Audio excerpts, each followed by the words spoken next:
Si comes tienes que lavar tu plato, Firulais. Anda, enjuágalo bien. No me gruñas. A ver, con la esponja eso. Y enjuaga bien que luego deja todo jabonoso. Eso así, muy bien, aunque de malas. Welcome to the motherfucking lady. We're covering today's top boxing news. Okay, now it's time for what is fast becoming one of the most popular segments here on the channel, RINGIQ Hate Mail! Happy Javi is back. Big David Benavidez fan, big Terrence Crawford critic. Happy Javi said, I was trying to tread nicely cause I knew you were going to kick me out at some point because you can't handle the truth. Belts don't matter if you don't fight the very best for them. Oh really? Then who did David Benavidez fight for his? Besides Israel Madrimov, who put hands on Bud, he's not beating Fundora.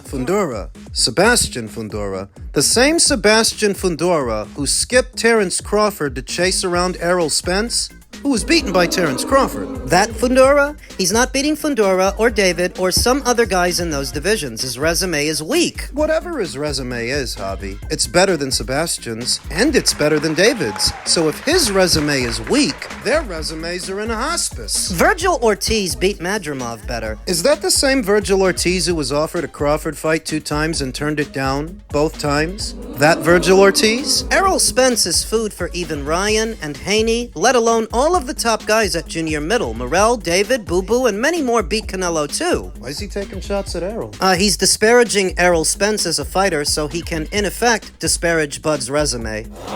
He continued, who did Crawford beat for those titles? Mediocre fighters. What he's doing is trying to circumvent the reality that Terrence Crawford is a more accomplished fighter than David Benavidez, David Morrell, Demetrius Andrade. He's more accomplished than all those guys. He's been a champion at more weights than those guys, been undisputed more times at more weights than those guys. More times than Sebastian Fundora, and certainly more than Virgil Ortiz, who's never been a champion at any weight he's campaigned. And these are Javi's favorite fighters, thereby explaining these mental gymnastics. And I would have given him an A for effort, if not for how poorly constructed this argument is, as it takes a lot of effort and a lot of mental gymnastics to claim that these fighters are better than Terrence Crawford. All you brought up was a bunch of guys that avoided him, like Virgil Ortiz, who avoided him not once but twice in the welterweight division. When the WBO offered Virgil that fight, he turned it down both times. According to the WBO president at the time, Paco Veracel, Virgil avoided Terrence. And so did Sebastian.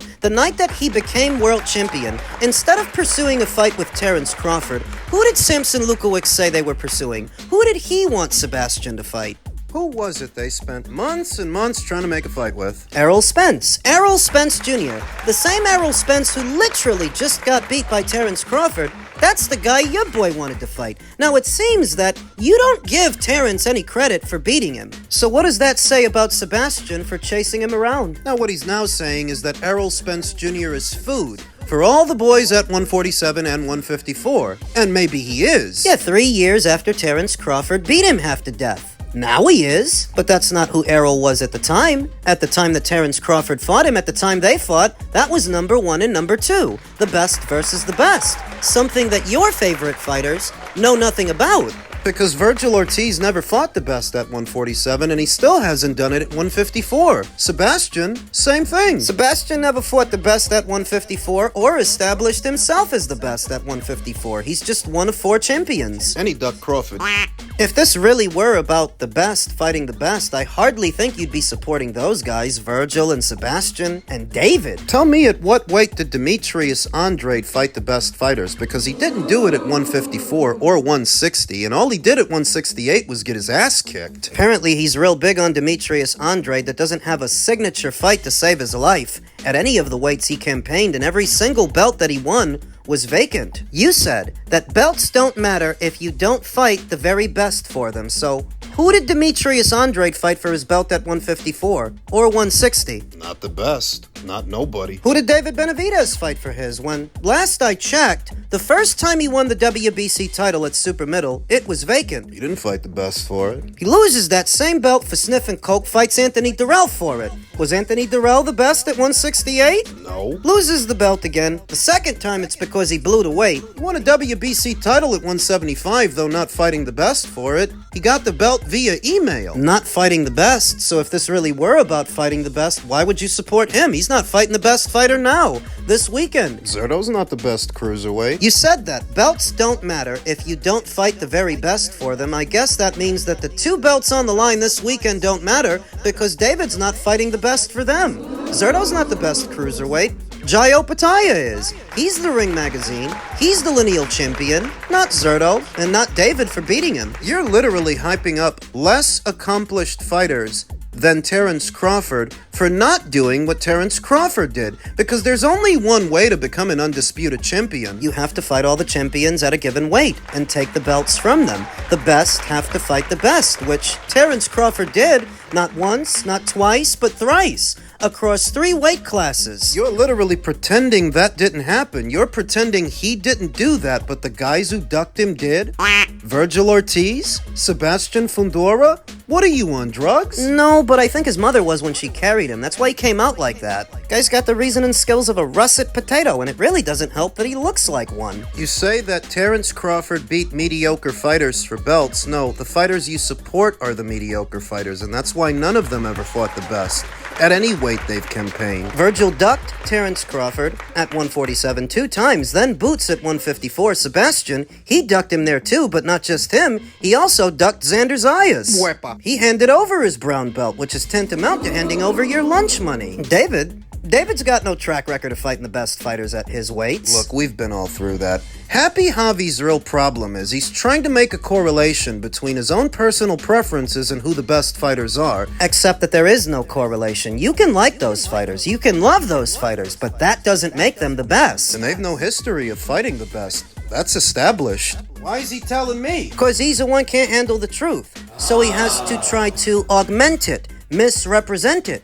He's projecting. He's the one who can't handle the truth. The truth is, I can't handle a conversation with someone this far gone, this stupid. The fuck is wrong with you? And he wants to get platformed because he's been on social media for years in the boxing groups on Facebook and Twitter and YouTube, bouncing around from panel to panel, making the same stupid fucking arguments. Nobody listens to him. Nobody wants to, because if they did, he could start up a YouTube channel of his own and express his views there. He has to come here because he doesn't have an audience. Big or small, it's still more than Javi's got. And that's his problem. These long-winded and poorly put together arguments don't convince anyone. But he keeps making them because he doesn't know what else to do. Put simply, he has nothing better to do, so it just is what it is. He is going to be in attendance. Do you foresee you maybe looking at him, saying anything, or are you just going to ignore him? Canelo. Oh, Canelo, he's going to be there? Yeah, I saw a thing that he's going to be in attendance, yeah. Well, yeah, he could come, he could take a look at he could come take a look at the performance I put on, and if he wants to get it, we could get it. Fingers crossed. Hopefully, one day, yeah. David, Jai? Well, you see how it works now. You know, he's telling me that I was never nothing, that I wasn't a champion, I'm this and that. That my career doesn't even compete to his career. So now he's coming to my fights, May the 2nd, and I think that just speaks volumes on by itself. So, and if he's coming to the fight, maybe everybody's dream will come true, and maybe that fight will happen, because maybe he wants to come and see something up close and personal. So I hope he gets what he's looking for. I think that Marcos should have let David know that Canelo's likely coming to support his Eddie Reynoso stablemate, Jaime Munguia, who's boxing in the co-main event against Armando Resendiz. Well, Marcos likely didn't want to disappoint him. You see how his eyes lit up and how excited he got. He thinks Canelo's coming to scout him. For a scouting report, when he's really just there to support Jaime. If not for that, he likely wouldn't have come. David Benavidez is still holding out hope that the Canelo-Alvarez fight will happen. Coincidentally, Happy Javi, who we just talked about, he still wants that fight to happen too, and it's funny because he says that Terence Crawford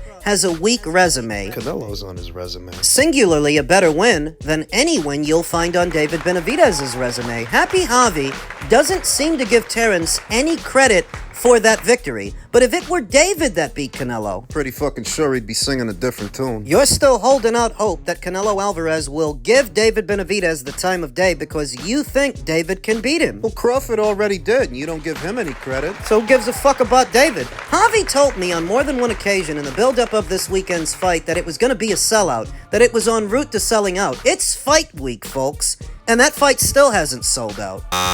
It's not at all encouraging for David Benavidez's claim that he has now usurped the Cinco de Mayo fight date from Canelo Alvarez as he's embarking on an ambitious attempt to conquer a third weight class. I'm not looking for safe. Is that why you're fighting an old sparring partner? When it comes to the superstars who have headlined blockbuster pay-per-view cards on Cinco de Mayo weekend in Las Vegas in an effort to make the annual weekend their own, the lineage leads like a who's who of modern boxing royalty.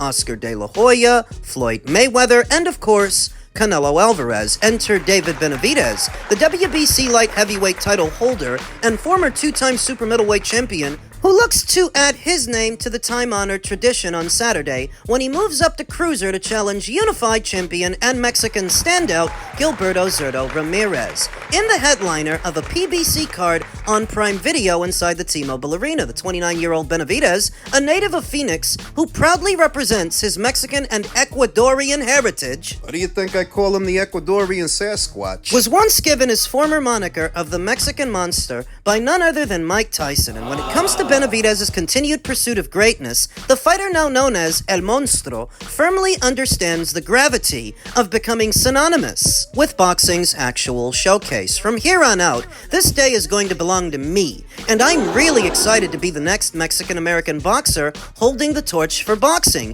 Benavidez told CBS Sports on Tuesday, "I've been working extremely hard for this moment. I know this is definitely going to be a moment that is going to define my career." Benavidez's evolution into a high-volume destroyer who fights with a mean streak has made him one of the pound-for-pound best in the sport, but it hasn't done him any favors when it comes to attracting the kind of career-defining and superstar-level opponents he wants. So now he's running around telling people that he's usurped Cinco de Mayo from Canelo, when the only real reason he's fighting this weekend is because Canelo isn't fighting. The event coordinators would not gamble one event cannibalizing the other by scheduling a fight the same day as Canelo. The only reason they did is because they know he's not fighting. You think I'm lying? When Canelo Alvarez comes back in September, the weekend of Mexican Independence Day, wait and see if David decides to schedule a fight then. I'll bet you he doesn't. I think what I'm doing is, I'm just trying to say I want to be the best, no matter what category or weight class I'm in, Benavidez said. Now I'm going up to cruiser. I just want to fight the biggest and best champions out there. If that were true, you'd be fighting Jaio Pataya, not Zurdo Ramirez. I could have stayed around 175 and taken a safe title defense, but I'm looking to challenge myself. I'm not looking for safe. The way I get the best out of myself is by challenging myself. That ain't it. The reality is, David Benavidez wants to box on pay-per-view exclusively, moving forward. But you can't sell stay busy fights as pay-per-views. So they're fighting Zurdo, a Mexican national, in the hopes that that will galvanize the Mexican-American boxing fans to buy the pay-per-view. And I don't think it's going to. Because you're not Canelo, and the people that normally buy a fight on Cinco de Mayo weekend are Canelo Alvarez fans. David Benavidez continued,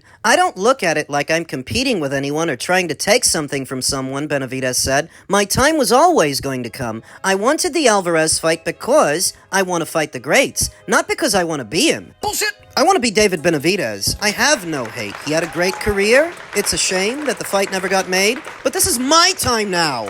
Bullshit. Zurdo, who David Benavidez is going to be facing this weekend, recounted the sparring sessions they've had in the build-up of this weekend's fight, saying it was different than a real fight because of the headgear and different glove sizes. Zurdo told CBS, "We both have evolved and become better fighters. Those were just training rounds. The only thing the two fighters seemed to dispute when looking back at their time training against one another was the level of intensity. I remember everything from every sparring session I had, David Benavidez said. The reason why I remember is because there were not sparring sessions. These were fights. He was giving it all, and I was giving it all. We had such a great sparring session, and that's why I knew we would fight one day. I definitely know his strengths and weaknesses. A native of Mazatlan, Mexico, who now lives and trains in LA, the 34-year-old Ramirez has proven to be a top fighter across 3 weight divisions over a 17-year pro career. His only defeat came via decision to Bivol at light heavyweight in 2022.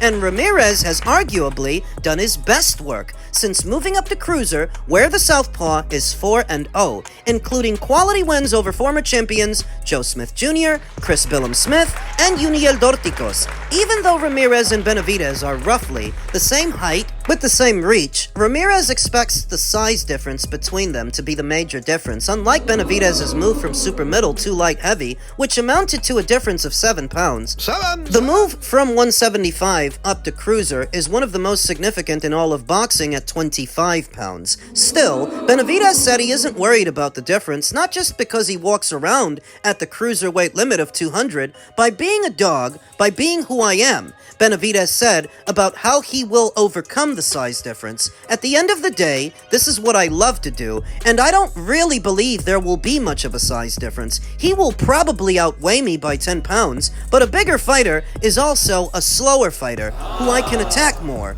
He will have a bigger body that I can touch all night long. At the end of the day, this is boxing. I'm ready to go to war all day. I'm not really worried about him. He needs to worry about what I'm gonna do. To the eye, David Benavidez would appear the faster fighter of the two, at least the fighter with the faster hands. But the more agile fighter and the more mobile fighter is actually Zurdo, who's added a few wrinkles to his game since moving up to cruiser. He's not as stationary, not as come forward. He uses his jab more, uses the ring more. So even if he is the bigger fighter, that doesn't make him the slower fighter by default. There's a little bit more nuance to it. I think if they would have fought at 168, when they were both champions at the same time, Zurdo holding the brown belt and David holding the green one, that would have been pressure fighter versus pressure fighter. That might have actually been a more winnable fight for David than this weekend's fight, because this Zurdo Ramirez is slightly different, more experienced, more rounds in the bank, and at a higher weight. Back then, both David and Zurdo were campaigning at the same weight at the same time. Nobody had that advantage over the other, whereas now, David is conceding weight to Zurdo Ramirez. How does that play out? We'll see. But given David Benavidez's reputation, the battery that they're putting in his back, the hype they have around him, it's imperative that he look like a monster. This is a guy that Dmitry Bivol, who's not known for power. This is a guy that Dmitry Bivol beat easy.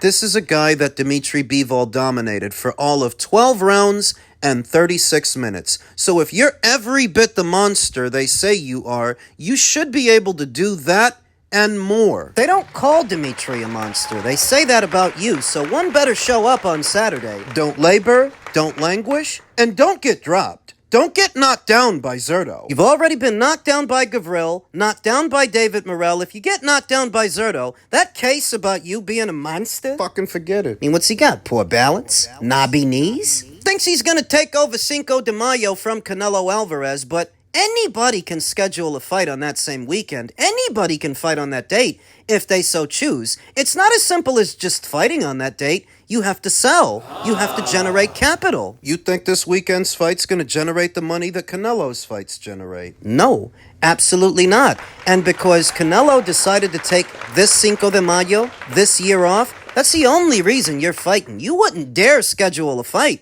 the same day as his, because his would cannibalize yours. Cut the bullshit. Do your little fight, and hopefully somebody buys it.